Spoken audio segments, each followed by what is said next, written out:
Our topic today: the world's deadliest computer virus. This is not some dystopian exaggeration, it's a frightening reality. Imagine your computer.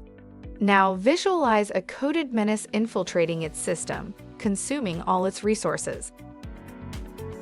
This lethal program doesn't discriminate. From vital personal files to system-critical data, it destroys indiscriminately.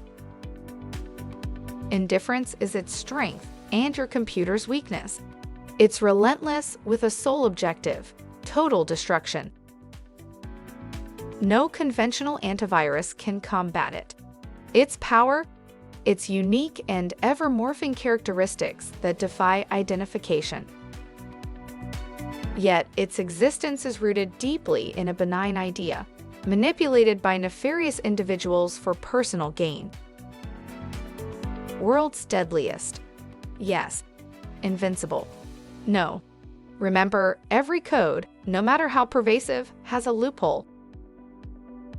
It's upon us in the global community to combat this digital predator.